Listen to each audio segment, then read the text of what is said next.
speeches in front of club members. I'm not exactly sure what that means, David. Social speeches in front of club members? We're going to have fun. We're going to have fun. So it could be a toast, an acceptance speech, a speech to honor an individual by a presentation, some type of recognition, or possibly a eulogy, or a speech to honor an organization. I will pay close attention. Hopefully I will have some insight into David's speech. Back to you. Thank you. David lives each day as if it were his last. He recognizes and realizes every day is a gift. When that final day comes and he takes his final breath, he believes it will be a day of jubilation and celebration. Today is that day.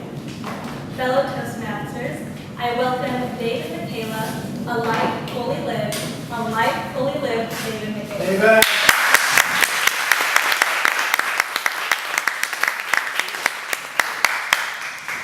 Thank you, Madam Toastmaster. Family and friends, we are gathered here today on August the 9th, 2062. This is the day that David Makela's life was ended. But we're here to celebrate his life, and as a result, think back to 2 days ago on August 7th, when he celebrated his 50th birthday. It was actually a day that he had always remembered and envisioned it to be. It was a day out on a sailboat, cruising the coastline of Laguna Beach with his beautiful bride, Kimberly, with his precious princess daughter, Taylor, with his adventurous son, Joshua, and with the 7 grandkids that were the apple of his eye, and the 7 closest friends in his life. David asked that everyone attend dressed in white. Some of you didn't get the memo, but some of you did. Thank you. NC! For showing up in white. Because we're not here to mourn David's life, we're here to celebrate his life. I've known David his entire life, from the time he took his first breath until he took his last. David was known as a man who loved people. And he learned that from his mother. His mother taught him at an early age to treat people the way that you would want to be treated.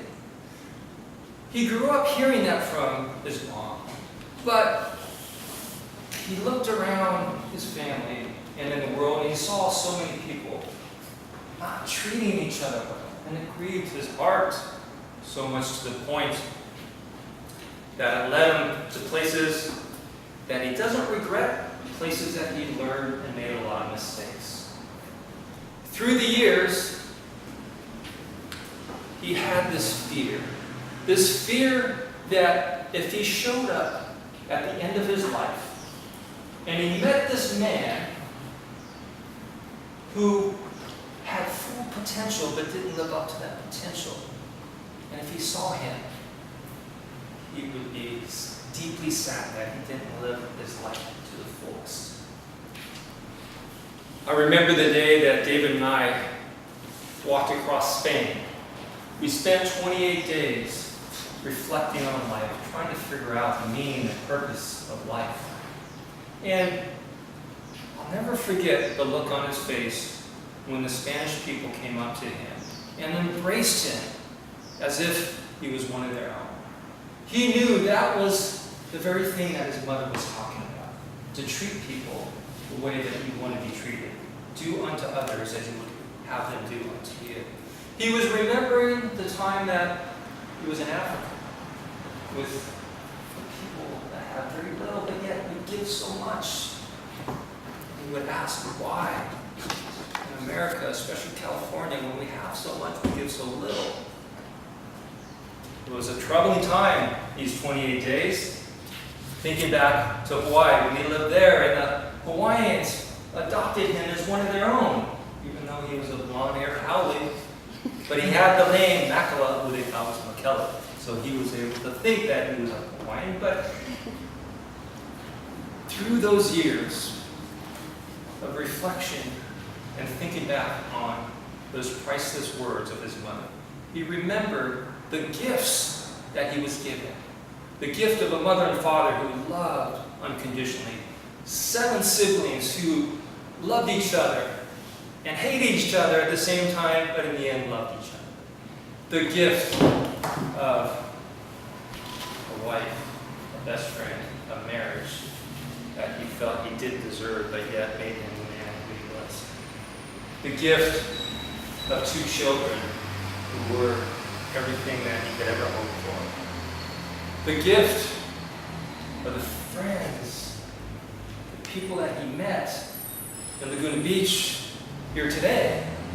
So grateful how they sharpened him and strengthened him, and the stories he would tell about these gifts. But he realized on that long day, walking across Spain, that all these gifts don't mean anything unless you give them away.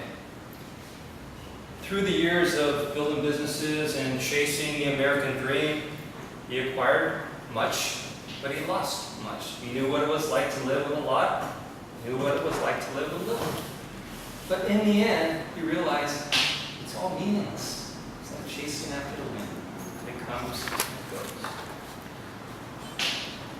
When David came to the end of his life, that man that he thought he didn't know and didn't want to meet, the man who had potential but didn't live up to it, he met someone differently. He met a man who loved people deeply, a man who listened and learned intently, a man who lived life to the fullest.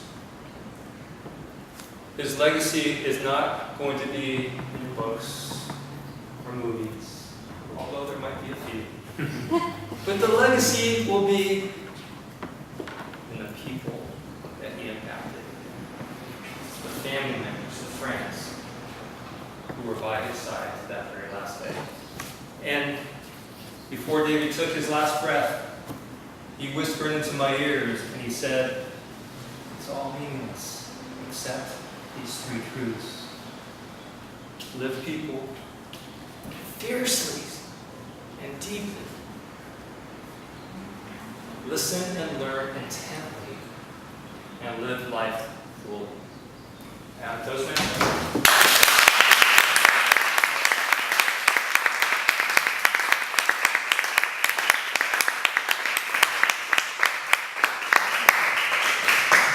Thank you, David. I never thought to write a speech about the day that I died, and I never thought it could be so beautifully worded. I think you said